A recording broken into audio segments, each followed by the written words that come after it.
වැඩි ගොඩ දාගන්න කියලා. ID සම්බන්ධ අනුමාපනයක් තියෙන්නේ. KIO3 ග්‍රාමයක් අපිට දාන්න මෙන්න. අපි ඉස්සරහ මෙයාගේ දත්ත ටික ලියා ගන්නවා. KIO3 සාන්ද්‍රණය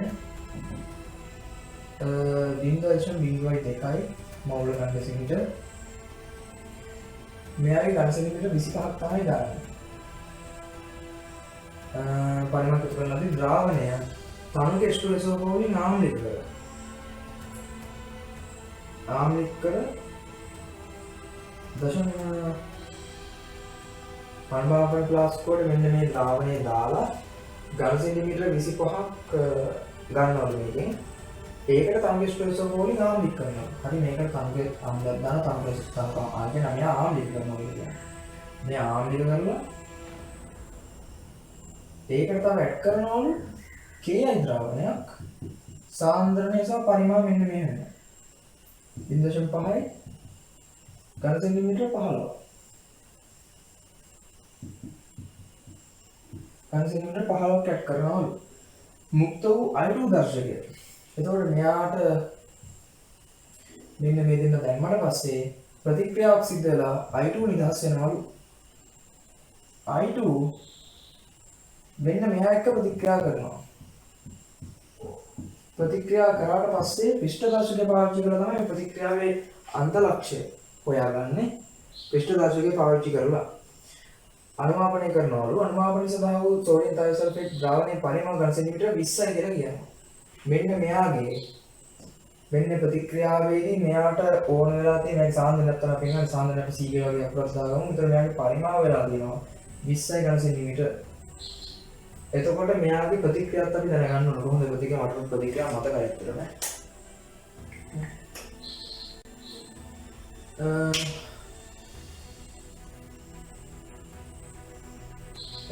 ඔකේ එන්නේ මෙන්න ප්‍රතික්‍රියාව. NaI Na2S4O6 කොහොම ප්‍රතික්‍රියාව තමයි සිද්ධ වෙන්නේ. ප්‍රතික්‍රියාව ගැන මතක තියෙනවා. හරි මෙයාට දෙකක් ක්ලියර් කරනවා. මේ ID සමග ජනප්‍රිය මේ ID එක කියනවා අපිට ගණන් නැති පදන් හදලා තියෙනවා මේ ප්‍රතික්‍රියාව මතකයි. ඔක්සිකරණ රෙඩොක්ස් ප්‍රතික්‍රියාව වලින් මේක ගන්නක් පුළුවන්. මම මේක චුට්ටක් මේ වෙලාවේ මයික් නොකිය ඉන්නවා. ඒක පස්සේ මම වෙන ඩිස්කෂන් එකකදී මම කියන්නම්. හරිද? ඒත් මේක තමයි දැනගන්න ඕන ප්‍රතික්‍රියාව. මේක තමයි දැනගන්න ඕන ප්‍රතික්‍රියාව. හරිද? ID සම්බන්ධ ප්‍රතික්‍රියාව. ID සම්බන්ධ ප්‍රතික්‍රියාව. අනුමාපනය තමයි වැදගත් ප්‍රතික්‍රියාව. උතර උඩ දැනගන්න ඕන. අපෙන් අහන්නේ මෙන්න මේ Na2S2O3 සාන්ද්‍රණය කොච්චරද කියලා. අපි ඉස්සෙල්ලා ලියාගමු මෙන්න මෙයාගේ මවුල ගන්න කොච්චරද කියලා. හරි අපි සාන්ද්‍රණයට අපෙන් අහන්නේ KIO3 වල මවුල ගන්න 0.02යි මවුල ඝන දෙසිමීටරයට 25යි එයා ඝන දෙසිමීටර වලින් ආදිත කරමු ඝන දෙසිමීටර. ඒතර මෙයා සුළු කරාට පස්සේ 0.02 25 10/3 මවුල. ඕකෙන් මෙයාට ආන්සරයක් තියෙයි. මෙයාට KI එකතු කරනවා. මෙයාට KI එකතු කරනවා. KI එකතු කරාට පස්සේ KI එකතු කරන KI මවුල ගන්නවා. KI මවුල ගන්න 0.5යි 15යි 10/3 කිරීම මවුල මගිය. හරිද? මේ වෙන හොයාගන්න ඕන. IO3 සහ KI ද්‍රාවණය එකතු කරන්නේ I2 හදා ගන්නවා මෙතනදී කරන්නේ. එතකොට මෙතනදී වෙන්නේ මෙන්න මේ ප්‍රතික්‍රියාව. IO3 සහ I- කියන දෙන්න එකතු වෙලා මෙයාගෙන් හැදෙනවා I2. හරිද? මම I2 දෙකක් දාගන්න. මොකද මම මේක රෙඩොක්ස් වලින් මම මේක තුල්ද කරන්න යන්නේ. හරිද? ඊට පස්සේ මම කියන්නේ මෙයා හැදෙනවා. මෙයාගෙන් මෙයා හැදෙනවා කියලා මම ගන්නවා. මම මෙයා තුල් දෙන්න මම මෙයාට දෙකක් දාගන්න. මෙයාට දෙකක් දාගන්න. මෙයාගේ ඔක්සිකරණාංකය ධන 5යි කියන්නේ මෙයාගේ ධන 10යි. මේ දෙකක් ඉන්නවා. මෙයාගේ වෙන දෙකයි. මෙයාගේ බිඳුවයි මෙයාගේ බිඳුවයි. එතකොට මෙයාගේ ඉලෙක්ට්‍රෝන දෙකක වෙනසක් තියෙනවා. මෙයාගේ ඉලෙක්ට්‍රෝන 10ක වෙනසක් තියෙනවා. එතකොට මම මෙයා පහින් වැඩි කරන්නේ.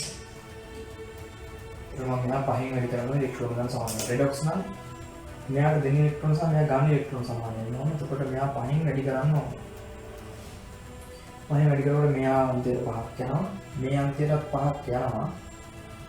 5ක් යනවා. එතකොට මෙයා එතකොට බලන්න මේ ඔක්සිජන් අඩු වෙලා තියෙනවා. එහෙනම් මෙයා ඔක්සිහරණයක් නේ. ඔක්සිහරණය.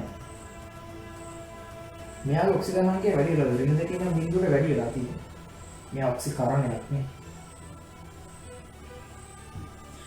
එතකොට මෙයා තුලිත කරද්දී තුලිත ප්‍රතික්‍රියාවලිය දෙකක් IO3 මෙයාගේ 10ක් අයි මයිනස් නැහැ. මෙයා දෙවලාව 5 මේ පහෙන් වැඩි වෙන්නේ නැහැ. මෙයා ලියනකොට මෙයාගේ 6ක් අයි 2 කියලා ලියනවා. මෙයාගේ ඇවිච්ච I2 මවුල ගණන මම හොයා ගන්න ඕනේ මෙතන. I2 මවුල ගණන හොයාගෙන මට මෙයා සුළු කරගන්න ඕනේ. මෙයා සුළු කරගත්තට පස්සේ බලන්න මෙයා වැඩි කරන 0.5යි 0.5යි 10 තුනයි කියන්නේ 5 වැඩි කිරීම 10 වෙන 4ක් වෙනවා මවුල. හරි. මෙයා ඕනේ මට මෙයා සුළු කරාම 7.5යි 10 තුනයි 75යි 10 වෙන 4ක් වෙනවා.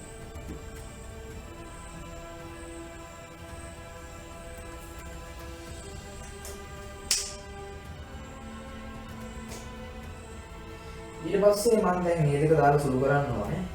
මම මේ ප්‍රතික්‍රියාව දෙකිනුත් බෙදනවා නේද? එතකොට මේ ප්‍රතික්‍රියාව දෙකිනුත් බෙදනවා නම් දෙක බෙදලා ගන්න හොඳයි. IO3 3ක් හරි. ප්‍රතික්‍රියාව මතක තියෙනවා නම් ගොඩක් හොඳයි. මතක නැත්නම් ගණන් හදලා ගන්නත් පුළුවන්. ඊට පස්සේ මෙතන I2 මට මවුල ගන්න හොයා ගන්න ඕනේ. මට බලන්න මේක සීමාකාරී ප්‍රතික්‍රියාවේ කොතනද තියෙන කියලා බලන්න. මේකේ තියරි ගොඩක් මෙතනදී ඇප්ලයි වෙනවා ඒකයි. මේකේ බලන්න මෙයාගේ ආරම්භයේදී පයාගේ IO3 මවුල මෙන්න මෙච්චරක් තියෙනවා. 5 වැඩිකින් 10 4යි මවුල. 5ක් I ගත්තට පස්සේ මේකේ I මවුල තියෙනවා 75යි 10 4. මේක සීමාකාරී ප්‍රතික්‍රියාවේ භාගයෙන් වැඩි කරන්න ඕනේ. සීමාකාරී ප්‍රතික්‍රියාව කොතනද ඉන්නේ? මෙතන චුට්ටක් ගන්න. මෙයාගේ 5ක් ඉවර වෙනකොට කියන්නේ මේ IO3 ඉවරනකොට I කොච්චරද වැය වෙලා තියෙන්න ඕනේ? මෙයාගේ 5යි 10යි 4ක් එක්ක මෙයාගේ 25යි 10යි 4ක් තමයි වැය වෙන්නේ. කියන්නේ මෙයා ඉවර වෙද්දී මෙයාගේ 75 10න් 4න් 75යි 10න් 4න් 25යි 10න් 4ක් අඩු වෙලා තියෙනවා. පැහැදිලිද? එහෙනම් එයාගෙන් හැදෙන I2 මෝඩ් ගන්න කියලා. මෙතන දාන්න. මෙතන නෑනේ. ආරම්භක අවසාන. ආරම්භයේ ස්ටාර්ට් එක මෙයාගේ එන්ඩ් එක. එන්ඩ්. ස්ටාර්ට් එක සහ එන්ඩ් එක. එතකොට එන්ඩ් එකේදී IO3 නැහැ. I2 හැදෙනවා ඒකට ගැලපෙන්නේ ස්ටොකියෝමීටර් කියලා. එතකොට IO3 එක I2 මෙයාගේ සීමාකාරී ප්‍රතික්‍රියාව මොකක්ද කියලා දැනගන්න. සීමාකාරී ප්‍රතික්‍රියාව කියලා කියන්නේ ප්‍රතික්‍රියාවේ දෙන්නගේම මවුල තියෙනවා. හැබැයි එක්කෙනෙක් සීමා වෙනවා. එක්කෙනෙක්ගේ මවුල වුණාට පස්සේ උතුරු ප්‍රතික්‍රියාව එතනින් එහාට වෙන්නේ නැහැ. එතකොට මෙතනදී IO3 ඉවර වෙනකොට I ඉවර වෙන්නේ IO3 නැහැ. ඒ ඉන්න එතනින් එහාට I2 හැදෙන්නේ නැහැ. මෙතන මේකෙදී IO3 අයින ඉක්මනට ඉවර වෙනවා. එතකොට ප්‍රතික්‍රියාව වෙන්නේ. එතකොට IO3 අයින තමයි මේකේ සීමාකාරී ප්‍රතික්‍රියාවේ මම මෙතන කියන්න. IO3 සීමාකාරී ප්‍රතික්‍රියකය වේ. පැහැදිලිද? එතකොට මෙයාගේ ස්ටොකියෝමීටර් අනුව IO3 එකකට I2 3ක් හැදෙනවා. එතකොට මෙයාගේ 5 වැඩි කිරීම 10න් 4ක් මවුල වැය වෙද්දී ඒ වගේ තුන් ගුණයක් මෙයා හැදෙන්න ඕනේ. කියන්නේ 5 වැඩි කිරීම 10න් 4ක් මවුල හැදෙනවා. මෙයාත් අපිට ඕන. ඒත් අපිට 5 වැඩි කිරීම 10න් 4 කට පැහැදිලි වදින ඕන. පැහැදිලි වදිනේ. 5 වැඩි කිරීම 10න් 4.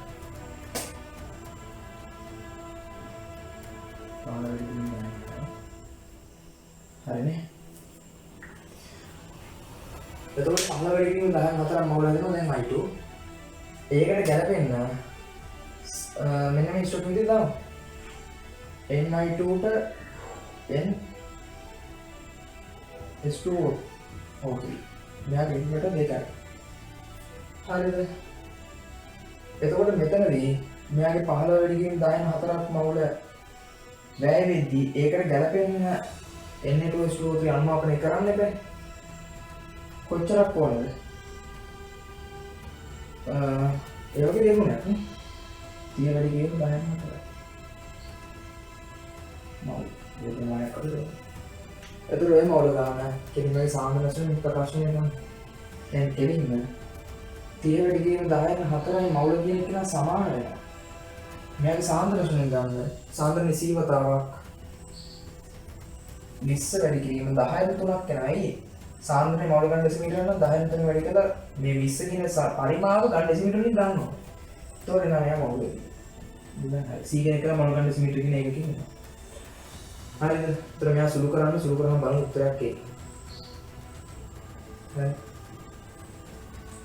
සුළු කරාම උත්තරයක් එයි සුළු කරාම මේ උත්තරය වලට 0.1.5යි මවුල ගන්න ඩෙසිමීටර කියලා. මෙතන මේක පේනවා තියෙන්නේ. 0.1.5යි මවුල ගන්න ඩෙසිමීටර කියලා උත්තරයක් එයි. ඒතරින් උත්තරයක් තියෙන්නේ උත්තරය අංක 5. හරි. අංක 5. හරිනේ. මේක දාගන්න පිළිවෙලට මම හිතනවා මේක පැහැදිලි කියලා. මේකෙදි රසායනික දන්නේ දැනුමක් ඕනේ, පැරඩොක්ස් වලද කිරීමේ දැනුමක් ඕනේ, ප්‍රතික්‍රියා කියන්නේ ප්‍රතික්‍රියා හඳුනා ගන්න ඕනේ, ඉනෝගනික් දැනුම ඕනේ. ටිකක් දැනුම් සම්භාරය මේකෙදි අපිට ඕනේ වෙනවා. මේ ගණන් අපිට ගොඩ දාගන්න. හරිද? මේ ගණන් ටිකක් දාගන්න බලන්න.